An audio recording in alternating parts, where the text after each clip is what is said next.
Haleluya. Shalom Bapak Ibu rekan muda semuanya yang bersuka cita di dalam hadirat Tuhan. Amin. Mari kita bersama-sama menyiapkan setiap hati dan pribadi kita untuk memberikan yang terbaik hanya buat Tuhan Yesus. Mari kita satu di dalam doa. Ya Tuhan Yesus, kasih-Mu tak berkesudahan Bapa. Rahmat-Mu selalu baru di setiap hari kami ya Tuhan Yesus.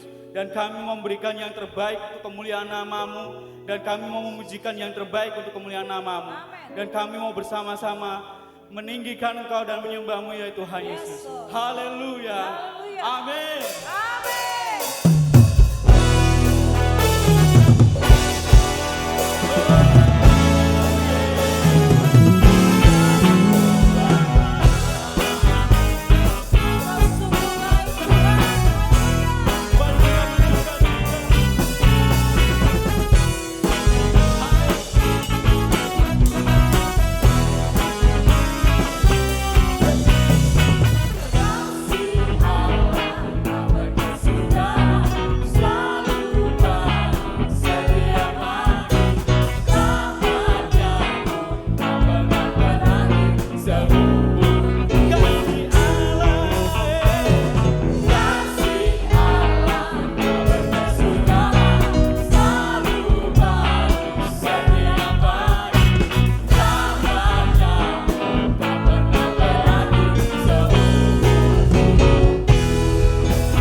Kasih-Mu tidak berkesudahan bagi setiap kami. Sebab Engkau Allah Yesus yang ajaib, amin. Amin. Bagi Tuhan kita, haleluya. Mari bersuka cita bersama-sama Bapak Ibu. Haleluya. Engkau sungguh ajaib bagi kami Tuhan.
Sebab hanya kasih-Mu yang sanggup Tuhan. Hanya kasih-Mu yang mampu melakukannya ya Tuhan.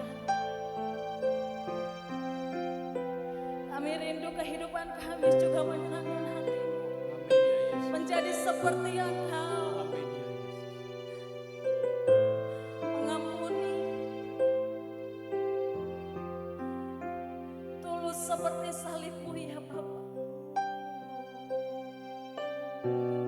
Sebab kami tahu Tuhan, Engkau yang ada di dalam kami.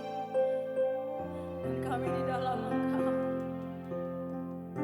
Sebab itu kami mau terus katakan dengan iman percaya kami bahwa Engkau Bapa kami yang teramat setia.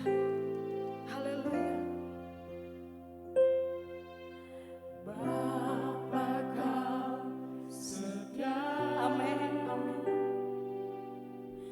Takkan meninggalkan. Syukur Bapa. Dan ku percaya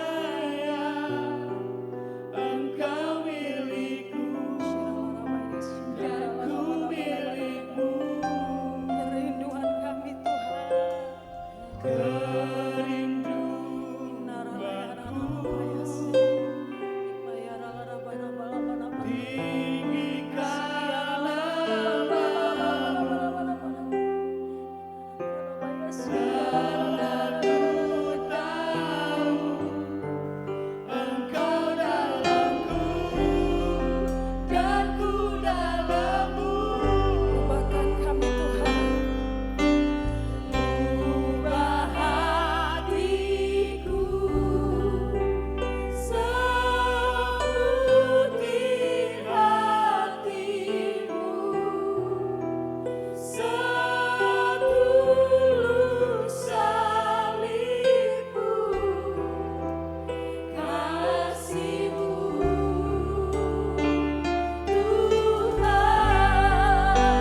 Inara karara bashigara nana mana. Inara karama shiara maya. Era makiara bashi. Kurara makiara. Oh, baca di ibu. Haleluya. Terima kasih Tuhan. Inilah pernyataan iman kami Tuhan. Kami mau diubahkan seperti-Mu Yesus. Kami mau tiap hari dibaharui hati, pikiran, batin kami, roh kami. Sehingga kami boleh memuliakan Engkau Tuhan. Cabut segala hal-hal yang pahit dalam hidup kami. Segala sesuatu yang mempengaruhi pikiran kami sehingga kami terkungkung di dalam itu. Lepaskan kami Tuhan. Kami ingin melihat segala sesuatu seperti Engkau melihat Tuhan. Terima kasih Bapa. Kami mengucap syukur Tuhan. Tuhan sudah mengizinkan kami untuk memuji dan memuliakan Engkau di sore hari ini Bapa. Tiba saatnya kami mendengar firman-Mu. Urapan-Mu atas hamba-Mu Tuhan.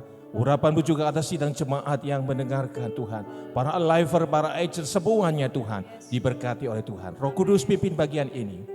Terima kasih Bapa. Di atas dan di dalam nama Tuhan Yesus kami mengucap syukur. Haleluya. Amin. Shalom. Selamat sore para aliver, agers pada kesempatan sore hari ini. Masih dalam suasana kemerdekaan. Semua memakai bertemakan merah putih. Puji Tuhan. Pada sore hari ini tema yang diberikan saya adalah pemaaf dan pendendam. Pemaaf dan pendendam. Mari kita baca dulu di dalam kitab Yakobus. Kitab Yakobus pasal 3 ayat yang ke-11 dan 12. Kitab Yakobus pasal 3 ayat 11 dan 12. Demikian firman Tuhan. Adakah sumber memancarkan air tawar dan air pahit dari mata air yang sama? Saudara-saudaraku, adakah pohon ara dapat menghasilkan buah zaitun dan adakah pohon anggur dapat menghasilkan buah ara? Demikian juga mata air asin tidak dapat mengeluarkan air tawar. Anak-anak muda, kalau kita melihat firman di dalam Yakobus 3 ayat 11 dan 12, itu berbicara bagaimana sebenarnya hidup kita itu juga dipengaruhi oleh apa yang ada di dalam kehidupan kita. Seringkali kalau kita bertemu dengan beberapa orang, kita menemukan ada orang yang nampaknya begitu ceria. Ada orang yang nampaknya setiap ketemu kita ketus, bawaannya sesuatu yang negatif, bawaannya sesuatu yang berpikirannya curiga, bawaannya sesuatu yang marah, bawaannya sesuatu yang kurang menyenangkan. Di suatu sisi kita ketemu orang yang begitu menyenangkan, begitu lemah lembut dan begitu murah hati. Kita setiap hari akan berhadapan dengan orang-orang yang seperti ini. Bahkan secara tidak sadar, di dalam kehidupan kita ini seringkali kita pun merespon atau melakukan hal yang sama terhadap sesama kita. Di dalam Yakobus 3 ayat 11 dikatakan adakah sumber memancarkan air tawar dan air pahit dari mata air yang sama. Tentu saja kalau kita berhadapan ketemu orang, ketemu sesama kita, ketemu teman, ketemu keluarga, ketemu teman bisnis, ketemu teman siapapun, kita mengharapkan kita itu bertemu dengan orang itu mendapatkan sukacita. Kita mengharapkan ketemu orang itu kita melihat seperti kalau kita haus, seperti kalau kita itu kering, kita mendapatkan suatu air yang segar. Kita mengharapkan itu. Demikian juga sesama kita yang bertemu dengan kita selalu mengharapkan sesuatu yang segar, sesuatu yang segar. Karena dia haus. Bapak Ibu, teman-teman di satu saat ini, tentu saja setiap kita mengharapkan suatu suasana, suatu hubungan yang sangat menyegarkan. Di tengah-tengah, di dalam pandemik, di tengah-tengah kekhawatiran, kecemasan, resesi dan segala macam. Tetapi ini yang terjadi, bahwa secara tidak sadar, seringkali kita justru ambil alih, kita menyemprotkan sesuatu yang segar, sesuatu yang pahit, kita seberangkan. Sesuatu yang tidak menyenangkan kita seberangkan. Itu karena apa? Nah, karena di dalam Lukas 6 ayat 45, mari kita lihat di dalam Lukas 6 ayat 45. Di dalam Lukas 6 ayat 45 dikatakan firman Tuhan.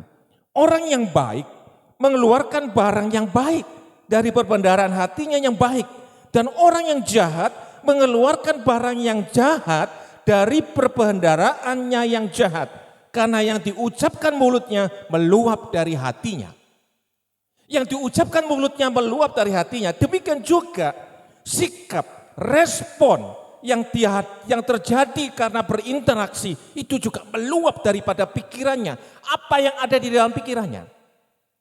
Teman-teman, kalau kita mendekati orang yang marah, Amsal mengatakan orang yang marah itu kalau didekati itu seperti segala pertimbangan itu buang. Segala pertimbangan itu dianggap sesuatu yang alah kamu ini malah membuat saya jengkel aja. Teman-teman, kita lihat mengapa ini terjadi.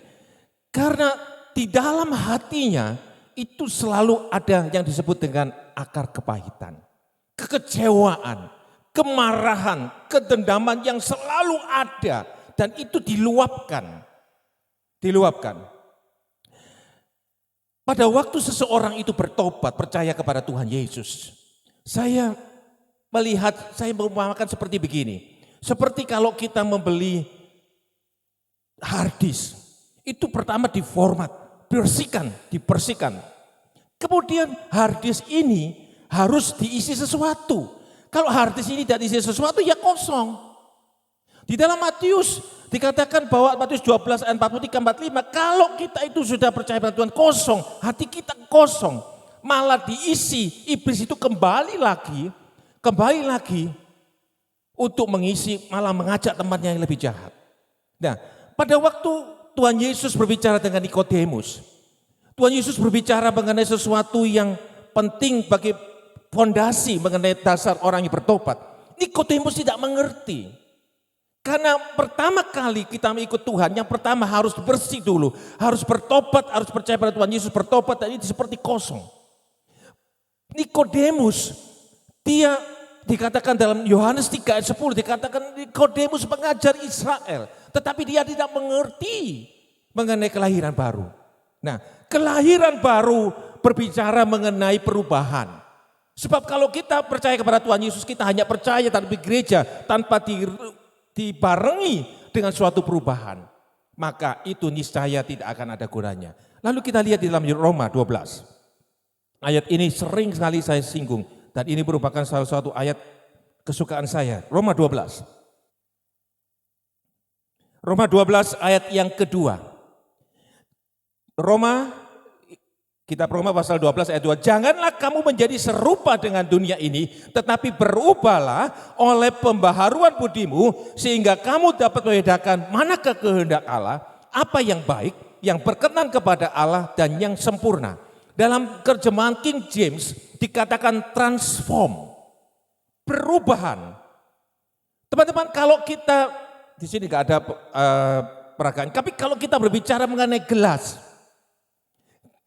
air yang berada di dalam gelas, bentuknya akan tetap seperti gelas. Diisi apapun, bentuknya seperti gelas. Diisi sirup, diisi teh, diisi apa, bentuknya seperti gelas. Kalau itu bendanya adalah peti botol, diisi apapun, ya bentuknya botol. Jadi bentuknya, wadahnya ini penting. Dan wadah bentuk berbicara mengenai pikiran, mengenai kehendak, mengenai hati, roh, batin. Di dalam Roma 12 makanya dikatakan janganlah kamu serupa tetapi berubahlah oleh pembaruan bentukmu. Transform, bentuknya kita diubahkan, wadah hati kita diubahkan. Nah, kemudian pertanyaannya, diubahkan dalam hal apa? Pembaruan dalam hal apa? Di situ saya tulis ada beberapa hal. Yang pertama mengenai purpose kita, supaya kita fokus kepada panggilan kita surgawi. Yang kedua, saya tulis di situ adalah perasaan iri hati, dengki. Yang ketiga, keterikatan dengan harta. Yang keempat, kepahitan. Ini yang akan kita bahas pada sore hari ini. Mari kita baca dalam Efesus 4. Efesus 4. Efesus 4 pasal 31. Efesus 4 pasal 31, 32. Demikian firman Tuhan. Segala kepahitan, kegeraman, kemarahan, pertikaian, dan fitnah hendaklah dibuang dari antara kamu. Demikian pula segala kejahatan. Tetapi hendaklah kamu ramah seorang terhadap yang lain, penuh kasih mesra, saling mengampuni sebagaimana Allah di dalam Kristus telah mengampuni kamu.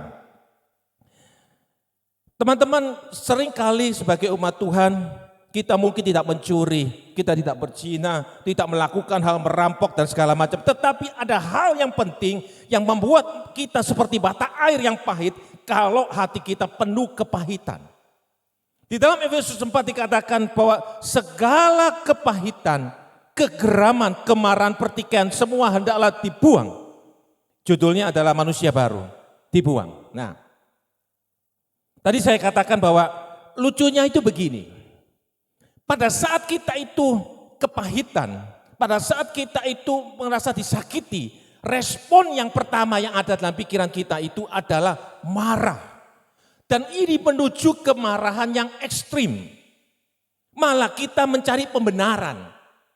Bukankah kalau kita lagi jengkel sama si A, mungkin kita bertemu dengan si B, kita menceritakan sesuatu mengenai si A, bahkan secara tidak sadar kita nambahin. Betul apa betul? Nambahin, wah orang itu begini, menambahin. Seakan-akan kita itu berusaha untuk membohongi orang lain dengan tambahan, dengan harapan orang yang kita ajak bicara itu mendukung kita. Teman-teman, kalau kita lihat di dalam Matius 5, coba kita lihat Matius 5. Matius 5 ayat yang ke-9 berkata demikian. Berbahagialah orang yang membawa damai, karena mereka akan disebut anak-anak Allah. Di dalam situasi sekarang ini, pertikaian, saling fitnah, saling menjelekkan, itu selalu terjadi. Dan bahkan sering terjadi. Nah, kepahitan itu bisa menuju kepada sesuatu yang saya katakan ekstrim. Sesuatu yang mencari pembenaran. Dan biasanya kalau pas kita ketemukan orang yang seakan-akan membela kita, malah menjadi-jadi. Malah menjadi-jadi. Padahal kalau kemarahan, kepahitan itu tidak disingkirkan, itu menjadi kepahitan, itu akan menghancurkan orang itu sendiri.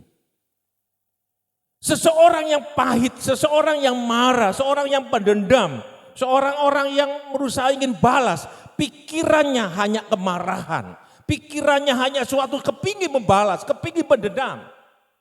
Dia tidak bisa berpikir dengan lebih tenang, tidak bisa berpikir dengan lebih jernih. Kalau kita menghadapi kesulitan, yang menjadi persoalan itu selalu saya tekankan kepada tim saya, ada dua. Yang satu kalau kamu marah, yang satu kalau kamu tertekan.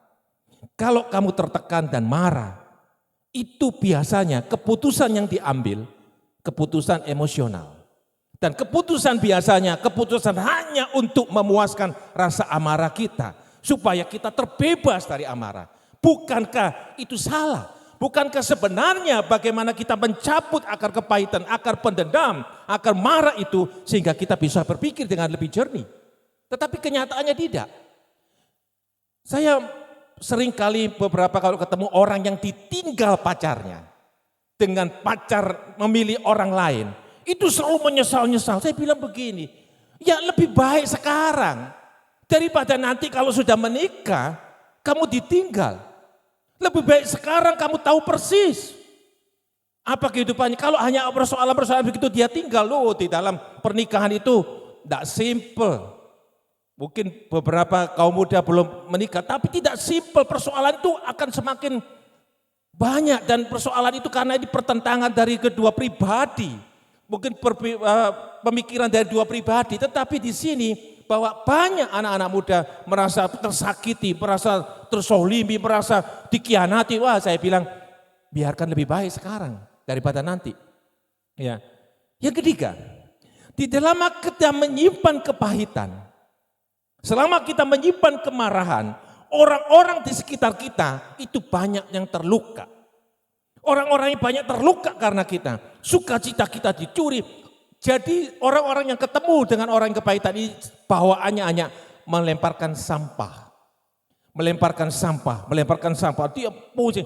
Dan selama dia belum menemukan, belum mencabut ini, sampahnya ini, kebenciannya ini bertumbuh menjadi sesuatu yang paling ekstrim. Coba kita lihat tadi dalam Yakobus 3 ayat 11 dan 12 dikatakan dari mana, apakah mungkin? Ayo kita baca lagi. Yakobus 3. Yakobus 3 ayat 11 saja dikatakan, adakah sumber memancarkan air tawar dan air pahit dari mata air yang sama? Jadi artinya kalau hati kita dipenuhi dengan kepahitan, kemarahan, itu air yang keluar adalah air yang pahit.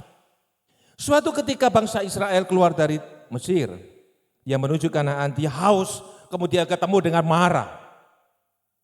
Mara berbicara mengenai air yang pahit. Pada waktu dia melihat air Mara itu, dia berusaha minum, tapi tidak bisa diminum. Air ini pahit. Kemudian Musa diberitahukan oleh Tuhan untuk melemparkan kayu. Teman-teman yang dikasihi Tuhan, bahwa mari kita mau belajar melepaskan kepahitan, melepaskan kemarahan. Melepaskan sesuatu yang ada dalam pikiran kita yang menghambat pertumbuhan rohani kita. Kadang-kadang kita sering berpikir bahwa kalau kita itu sulit memaafkan, kalau kita itu tidak memaafkan, kita merasa kita itu menghukum. Misalnya, kalau misalkan sama si A saya itu marah dan saya bilang saya tidak akan memaafkan dia. Kita itu merasa bahwa saya sudah menghukum dia. Padahal sebenarnya pada waktu kita tidak memaafkan si A, sebenarnya kita menghukum diri sendiri. Kita membiarkan kepahitan itu ada dan kepahitan itu bertumpuk. Kita seringkali itu merasa bahwa kita itu menghukum dia, padahal tidak. Tahukah kita bahwa segala sesuatu yang sifatnya kepahitan ini membuat kita tidak bertumbuh secara rohani. Karena bawaannya marah, kita tidak bisa berkembang secara maksimal di dalam bekerja, di dalam belajar. Pas belajar tiba-tiba eleng lagi, wah itu yang nyakiti saya, tidak bisa belajar. Pada waktu kita bekerja, kita ingat lagi, kita tidak bisa berpikir. Yang susah siapa? Bukan orang yang kita marahin. Karena dia sendiri mungkin tidak pengaruh, bahkan mungkin dia sudah lupa. Tetapi kita yang merasa marah, merasa jengkel, merasa pahit, kita sendiri yang terkungkung. Ya. Kita lihat bahwa dengan tidak mengampuni, kita sudah membuat jurang pemisah, bahkan kita seringkali membuat tembok. Membuat tembok di dalam pikiran kita. Anak-anak muda, kalau kita berada di sini kemudian ini ada tembok. Ada tembok yang apalagi temboknya itu dibangun kemudian menjulur kemudian tinggi. Yang kita lihat adalah lingkungan yang kecil, itu tadi yang saya katakan. Pada saat kita marah, selain menghancurkan diri sendiri, kita juga membuat tembok. Kita tidak bisa melihat lebih luas. Kita tidak bisa melihat dengan cara pandang lebih besar, lebih bijaksana. Yang ada adalah merasakan tembok dan merasakan kita ini sumpek. Dan merasakan saya ini dizolimi, saya ini dikhianati, saya dibuat marah. Sehingga kita hanya melihat tembok dan diri kita sendiri. Nah, mengapa ini terjadi? Mari kita lihat dalam Ibrani 12 ayat yang ke-15. Ibrani 12 ayat yang ke-15, demikian firman Tuhan.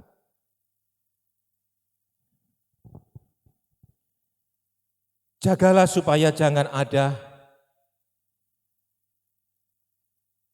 seorang pun menjauhkan diri dari kasih karunia Allah, agar jangan tumbuh akar yang pahit, yang menimbulkan kerusuhan dan yang mencemarkan banyak orang. Dikatakan di sini, jagalah supaya jangan seorang pun menjauhkan diri dari kasih karunia Allah. Nampaknya, kalau kita itu cerita mengenai memaafkan, mengenai pengampunan, berbicara mengenai kita harus kembali lagi melihat tentang kasih karunia Allah.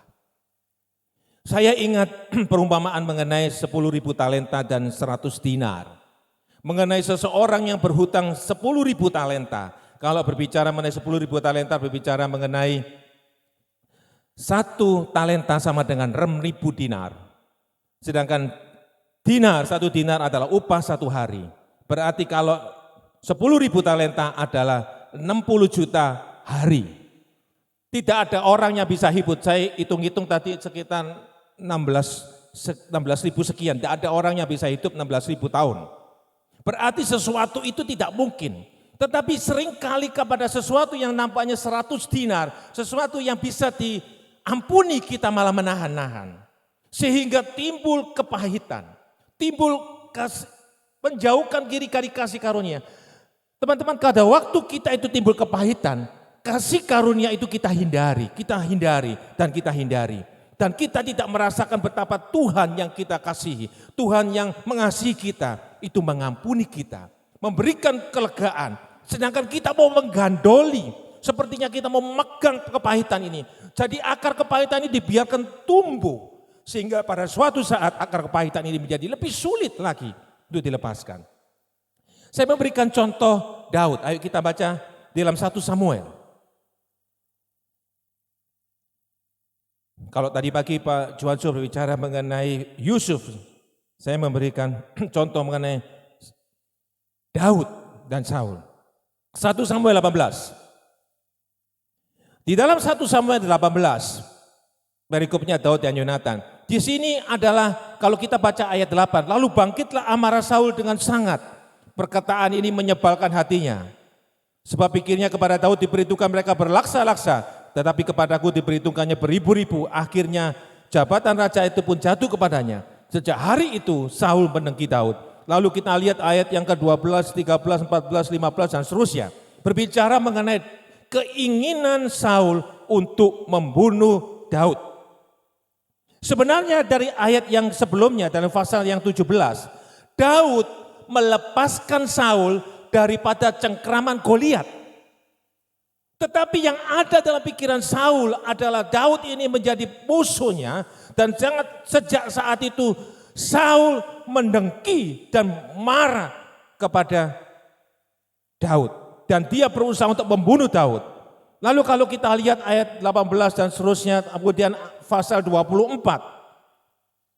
Pasal 24. Di dalam pasal 1 Samuel pasal 24, di situ ada kesempatan bagi Daud untuk membalaskan sesuatu kepada Saul. Tapi kita lihat apa jawaban Daud. Kita lihat 1 Samuel 24 ayat 5, 6 dan 7 demikian. Lalu berkatalah orang-orangnya kepada Daud, telah tiba hari yang dikatakan Tuhan kepadamu, sesungguhnya aku menyerahkan musuhmu ke dalam tanganmu, maka perbuatlah apa yang kau pandang baik. Maka Daud bangun lalu memotong punca jubah Saul dengan diam-diam. Kemudian ia berdebar-debar hati Daud karena ia memotong punca Saul. Lalu berkatalah ia kepada orang-orang yang dijauhkan kiranya daripadaku untuk melakukan hal demikian kepada tuanku, kepada orang yang diurapi Tuhan, yakni menjamah dia sebab dialah orang yang diurapi Tuhan. Luar biasa Daud. Ada satu hal yang membuat saya luar biasa. Lihat di dalam 1 Samuel 24 ayat yang ke-12. Lihat apa yang dikatakan oleh Daud. Saya garis bawahi ini.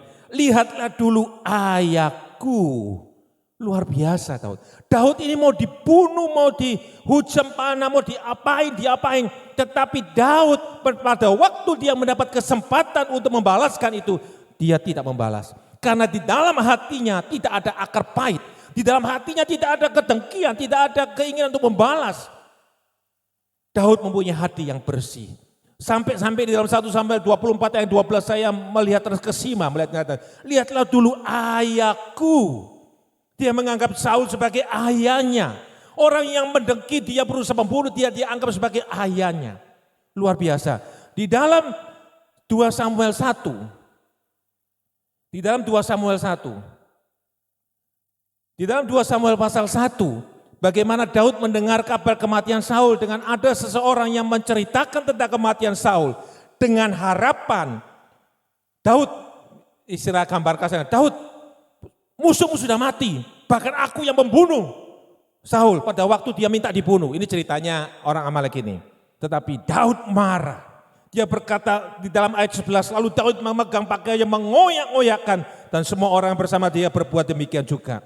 Dia mengatakan begini dalam ayat yang ke-14. Bagaimana tidak engkau segan mengangkat tanganmu memusnahkan orang itu aurapi Tuhan. Luar biasa. Pada waktu Daud melihat, mendengar Saul mati. Bukan dia bersuka cita. Dia kalau secara, wah kapokmu kapan? Kamu yang mengkhianati saya yang jahat. Kapokmu kapan? Bukankah kita juga begitu? Pada waktu kita membenci seseorang, marah kepada seseorang. Dan kita mendengar kabar yang kurang menyenangkan. Kita senang. Padahal sama seperti kalau kita senang seperti itu, sepertinya kita membangun akar pahit itu tumbuh, membiarkan tumbuh. Membiarkan tembok itu semakin tinggi untuk mengkungkung kita. Tetapi Daud luar biasa, dia mengatakan pada waktu orang ini menceritakan tentang kematian Saul, dia mengoyak-oyakkan tanda dia bersedih. Daud merupakan contoh dan kita lihat seterusnya bagaimana Daud memelihara keturunan Saul dan Yonatan. Luar biasa. Daud mempunyai hati yang luar biasa, mempunyai hati yang bersih. Oleh karena itu Daud dikatakan bahwa orang yang berkenan kepada Tuhan. Anak-anak muda, jangan kita membiarkan kepahitan, kemarahan, kedengkian itu ada. Lalu bagaimana cara kita menghadapi? Ayo kita baca beberapa. Kita lihat beberapa. Yang pertama, saya tulis di sana. Bagaimana kita menghindarkan dari akar kepahitan? Yang pertama, jangan memutar ulang peristiwa masa lalu. Kadang-kadang kita itu gak senang disakiti, tetapi secara tidak sadar kita tuh sedang mengingat-ingat. Aneh juga, pada waktu kita mengingat sebenarnya kita itu marah, toh sepertinya kita itu makin marah. Tapi secara tidak sadar kita tuh sering mengingat-ingat, dieling-eling lagi, memutar-mutar kembali kejadian masa lalu. Anak-anak muda, kita tidak akan bisa mengubah masa lalu. Yang bisa kita hadapi adalah masa sekarang, dan yang bisa kita hadapi, yang kita ubah adalah masa depan kita. Sekarang kalau kita berotak-atik kepada masa lalu, berbicara mengenai kita melihat ke belakang. Kalau kalian perhatikan perlengkapan senjata Allah, semua ada tameng, ada ini, ada satu yang tidak ada, yang tidak dilindungi, apa? Punggung. Kalau perhatikan di dalam ayat itu, punggung tidak dilindungi, artinya Tuhan tidak ingin kita melihat masa lalu. Tuhan tidak ingin kita terkungkung di dalam kehidupan masa lalu, tetapi Tuhan ingin kita move on. Banyak sekali anak-anak muda yang sekarang ini saya katakan, yang ciri khas anak-anak muda, itu mempunyai energi yang besar. Mempunyai kreatif, tetapi ada sisi jeleknya. Anak-anak muda sekarang lebih baperan. Apa-apa sedikit baper, apa-apa sedikit gondok, apa-apa sedikit tak suka, apa-apa sedikit begitu. Ini yang terjadi. Memang dia lebih kreatif, lebih energik, tetapi di satu sisi lebih pemarah, lebih sensitif, lebih baper. Jangan melihat masa lalu. Masa lalu dijadikan sebagai anak tangga kita untuk menaik ke depan, naik lagi menuju ke kemuliaan. Jangan memutar ulang peristiwa masa lalu, tidak akan membuat kalian menjadi lebih baik, percaya saya. Tapi kita harus move on. Yang kedua saya tulis di situ, harapan dikurangi kenyataan sama dengan kecewa. Anak-anak muda seringkali saya tidak menyalahkan seseorang yang mempunyai cita-cita tinggi, tidak menyalahkan dengan seseorang yang mempunyai keinginannya besar, tetapi seringkali yang membuat kita kecewa, membuat kita marah, membuat kita menjadi tertekan karena harapan kita terlalu besar. Di dalam kitab Roma dikatakan bahwa janganlah engkau memikirkan hal yang lebih tinggi yang patut kau pikirkan. Harapan dan kenyataan. Kalau harapan melebihi kenyataan, itu mendatangkan sukacita. Harapan sama dengan kenyataan, ya oke. Tetapi pada waktu harapan dan kenyataan itu lebih besar harapan, yang timbul adalah kekecewaan. Mari kita mau belajar, ketemu orang lain mempunyai hati yang lebih besar. Mari kita mau belajar, ketemu orang lain mempunyai wadah yang lebih besar. Kalau kita merasa orang itu menjengkelkan, orang itu menyakiti, pakailah dia sebagai kesempatan untuk mengubah sifat sabar kita. Pakailah dia sebagai kesempatan untuk melatih kita menjadi lebih baik. Seseorang pelatih selalu menekankan mengenai disiplin dan mengenai sesuatu yang penting bagi para atlet untuk melatih dia menghadapi kesulitan yang lebih besar.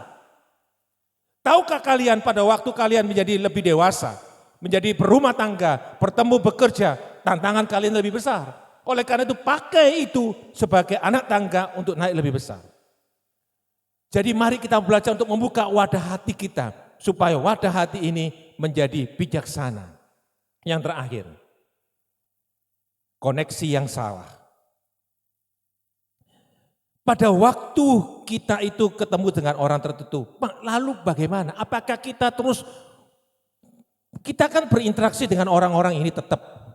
Lalu bagaimana respon kita supaya kita tidak salah? Kalau kita traveling ke dalam suatu negara, tidak usah jauh-jauh di Singapura misalkan, di Hong Kong, di China, di mana, itu konektornya itu beda. Kalau kita model steker kita sama model steker di Singapura, sama di China, itu beda-beda. Koneksi yang salah menyebabkan tidak bisa berfungsi. Kalau kita membawa charger, kalau kita tidak membawa adapter, charger kita tidak bisa dicolok. Tidak bisa dicolok. Nah, demikian juga kalau kita baca dalam 1 Korintus 15 ayat 33. Ayo kita baca. 1 Korintus 15 ayat 33. 1 Korintus 15 ayat 33. Demikian. Janganlah kamu sesat, pergaulan yang buruk merusakkan kebiasaan yang baik. Jadi kalau kita kepingin tahu koneksi kita sudah benar atau tidak, lihat kebiasaan kita. Apakah kebiasaan kita menjadi lebih baik ataukah kebiasaan kita menjadi lebih jelek? Kalau kita meresponi sesuatu, lihat kebiasaan kita. Kalau kebiasaan kita menjadi lebih baik, berarti kita berada dalam koneksi yang tepat. Tetapi pada waktu kebiasaan kita menjadi lebih tidak baik, berarti kita dalam koneksi yang salah. Koneksi yang salah. Sehingga kadang-kadang koneksi yang salah ini menyebabkan kita itu menjadi keliru. Menjadi hampa, menjadi kepahitan, menjadi ini. Mari kita mau belajar. Bagaimana tadi saya menjaga wadah hati. Yang kedua, yang terakhir adalah menjaga koneksi. Mari kita berkoneksi yang benar. Pada waktu kita itu mendapatkan sesuatu yang kurang menyenangkan, kita harus koneksi ke atas, ke vertikal kepada Bapa kita. Kita koneksi ke sana, kita mendapat kesegaran yang baru. Pada waktu seseorang tertekan, pada waktu seseorang marah, pada waktu seseorang disakiti, kalau kita lihat Daud Mazmur, dia menghadap Tuhannya. Dia mengatakan, pujilah Tuhan, hai jiwaku. Pujilah namanya di dalam baitnya yang kudus. Selalu dia mengatakan, teman-teman, pada waktu Daud itu dikhianati, pada waktu dia juga dikhianati oleh anaknya sendiri. Waduh, marahnya luar biasa. Tetapi pada waktu itu dia sadar bahwa kemarahan tidak menjadi suatu kebaikan, tetapi dia koneksi ke atas. Dia terus berkoneksi ke atas, menunjukkan koneksi yang benar. Sehingga air surgawi itu akan mengalir dalam hatinya, membuat dia segar. Membuat dia memancarkan air yang segar, bukan mata air yang pahit. Mari kita mau belajar. Pada kesempatan sore ini, leaders finger boleh maju. Mari kita mau belajar supaya hidup kita itu menyenangkan. Supaya hidup kita itu memancarkan air yang segar, bukan mata air yang pahit. Sehingga kita boleh memuliakan nama Bapa. Sehingga di dalam Matius tadi dikatakan, biarlah kita menjadi pembawa damai. Pembawa damai. Biar dengan kekuatan dan hikmat pertolongan Tuhan kita mampu melakukan firman Tuhan ini. Untuk kita menjadi orang yang membawa damai. Puji Tuhan, Tuhan memberkati.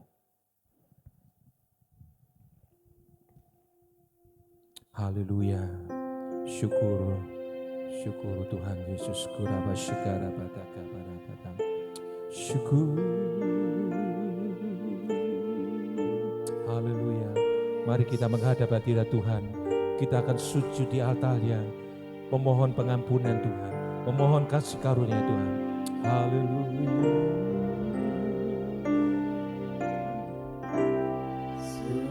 Sujud di altarnya, amin. Haleluya.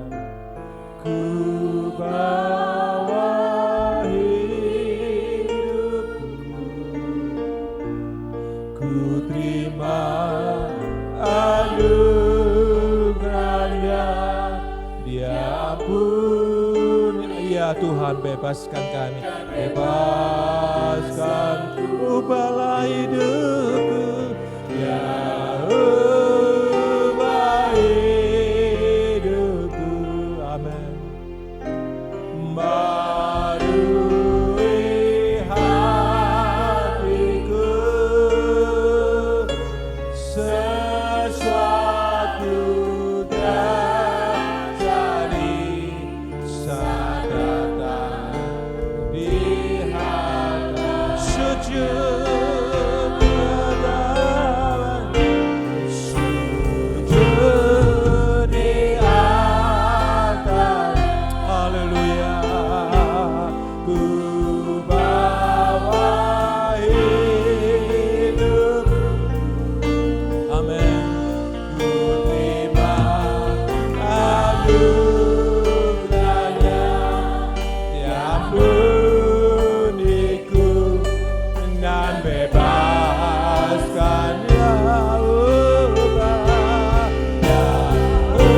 Mari kita mengintrospeksi kehidupan kita sejenak.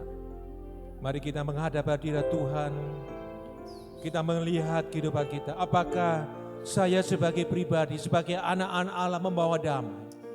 Apakah mata air yang ada dalam kehidupan saya adalah mata air yang pahit atau asin? Bukan air yang tawar, yang menyegarkan. Apakah ada rasa jengkel, rasa marah, rasa pendendam, rasa dengki yang begitu rupa yang mengungkung hidupan saya sehingga saya tidak bisa melihat sesuatu secara lebih bijaksana. Bahkan saya tidak bisa merasakan kasih karunia Tuhan karena hidup saya dipengkung oleh kebencian dan kedengkian. Roh Kudus, kiranya saat sore hari ini Roh Kudus menjamah hati kita, menyucikan, menguduskan, memimpin kami, supaya kami lebih terbuka, sehingga kasih karunia Tuhan boleh kami rasakan, dan kami boleh menjadi berhasil dalam kehidupan kami. Jangan sampai kedengkian, kemarahan itu menjadi penghalang doa saya, tetapi biar semuanya dibebaskan. Kami dimerdekakan dari rasa dengki, rasa dendam, rasa jengkel, dan kami dilepaskan. Sehingga ada damai sejahtera itu hadir. Terima kasih Roh Kudus. Hamba berdoa buat sidang jemaat-Mu Tuhan. Anak-anak muda, para aliver, para agers pada sore hari ini.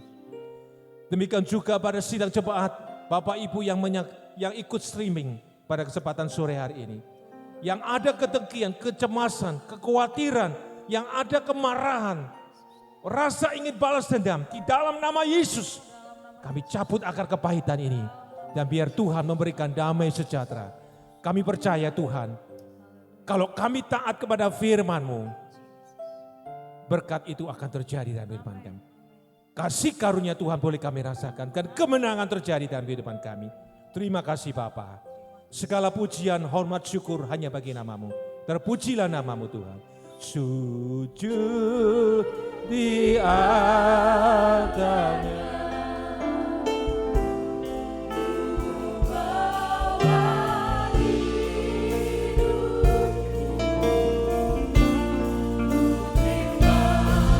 Anugerahnya ampuniku dan bebaskanku, ubah hidupku Tuhan.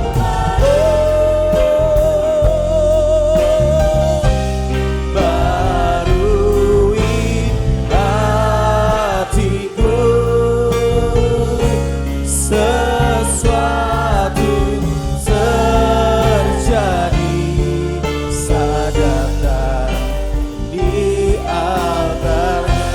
sesuatu terjadi Tuhan.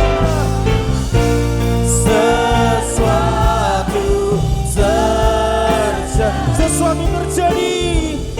Sesuatu kami katakan mujizat terjadi Tuhan. Mujizat terjadi. Sadarkan di antaranya.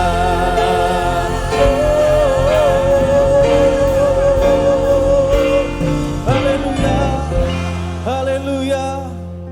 Terima kasih Tuhan buat firman-Mu sore hari ini Tuhan yang telah disampaikan oleh Pendeta Yudi Sentosa Tuhan. Terima kasih Bapa, biar firman Tuhan boleh menjadi rema dalam hidup kami Tuhan. Berkati hamba-Mu lebih lagi Tuhan. Dalam nama Yesus Tuhan, haleluya, amin. Shalom Lifers dan Agers, apa kabar sore hari ini? Amin. Sebentar kita akan berikan persembahan bagi Tuhan dan kita akan mendengarkan pengumuman sepekan dan kegiatan apa saja yang akan diadakan oleh gereja kita. Kita akan berdoa lebih dahulu persembahan kita. Terima kasih Tuhan buat sore hari ini Tuhan. Buat berkat Tuhan, buat kasih Tuhan yang luar biasa dalam hidup kami Tuhan. Sebentar Tuhan kami akan berikan persembahan bagi Tuhan. Memberkati setiap kami. Tuhan, biarlah Tuhan persembahan ini boleh menjadi berkat Tuhan untuk kerajaan-Mu Tuhan. Dalam nama Yesus kami berdoa, haleluya. Amin. Oke, rekan-rekan Lifers dan juga Agers bisa memberikan persembahan melalui QR Code yang tersedia di layar HP ataupun televisi rekan-rekan semua, dan juga bisa melalui transfer ke rekening BCA atas nama GSI Ebenezer dengan nomor rekening yang tertera di layar tersebut.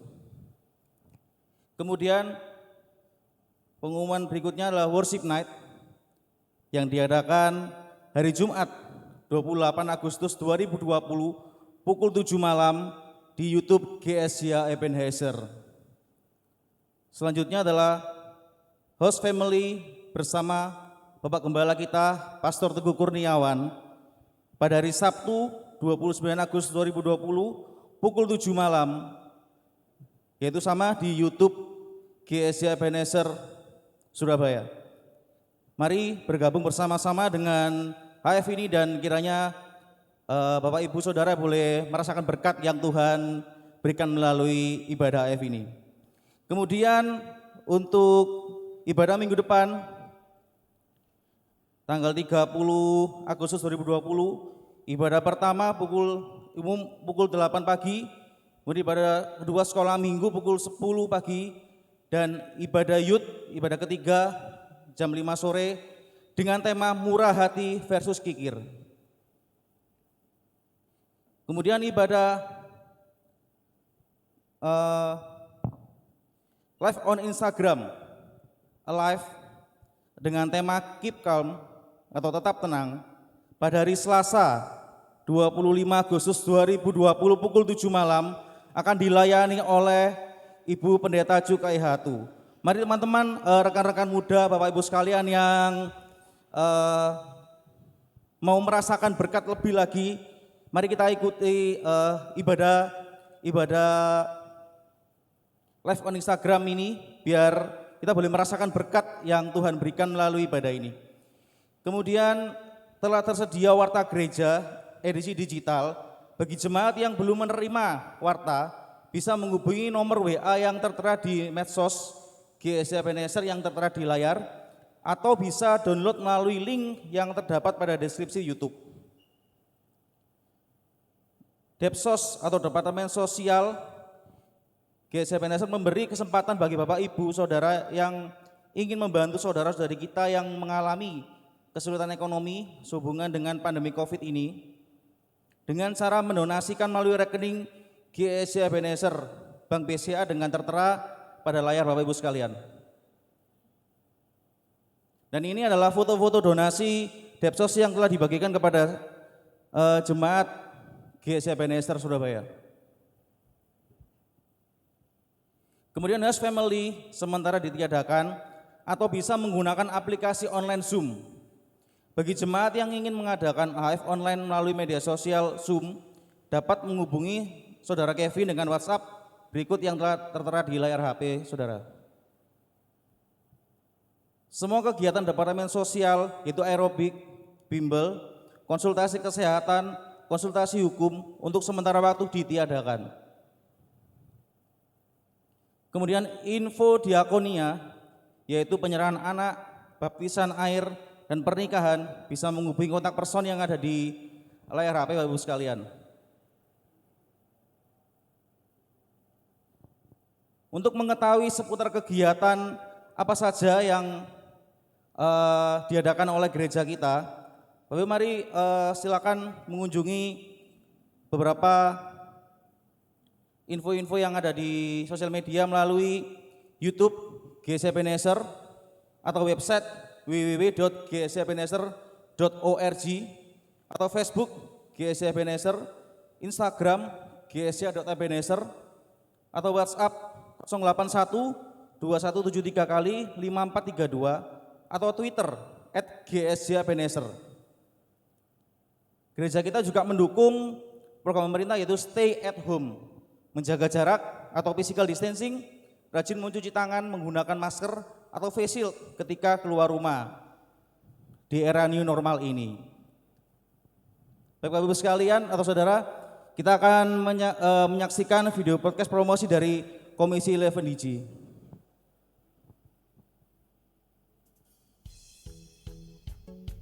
Jadi menurut saya sih gitu.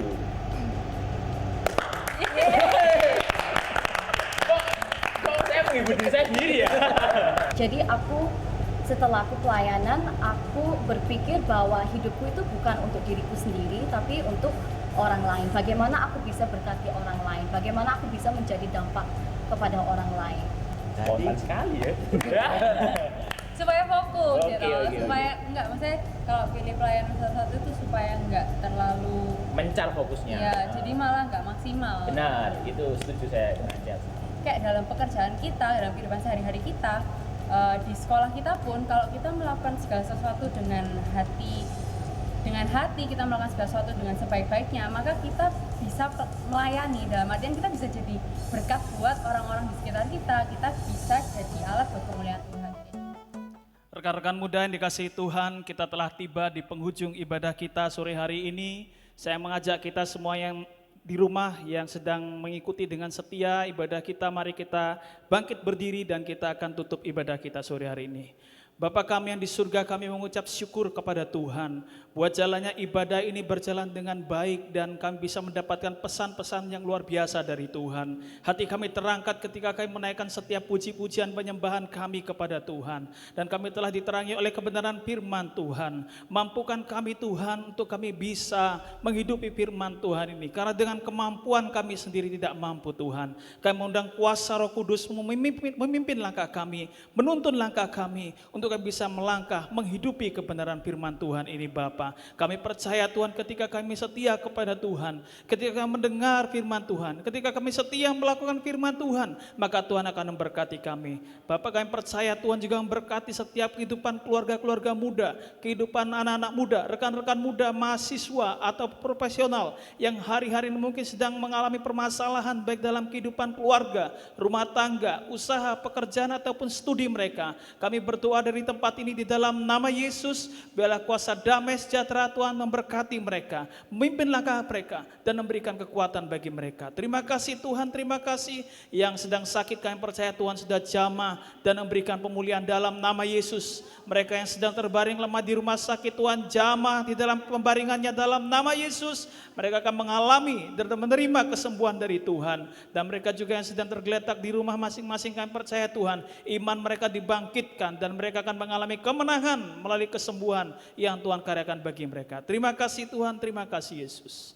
Haleluya, haleluya.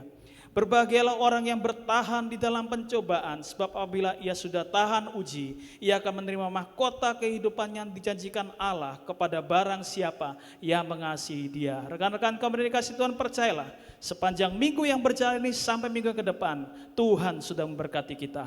Tuhan memberkati dan melindungi engkau. Tuhan menyinari dengan wajahnya dan memberikan kasih karunia. Tuhan memperhatikan wajahnya dan melepaskan damai sejahtera. Mari kita menikmati segala berkat Tuhan sepanjang hari ini dan sepanjang minggu ini di dalam nama Tuhan Yesus. Mari kita semua yang percaya dalam mengimani sama-sama katakan amin.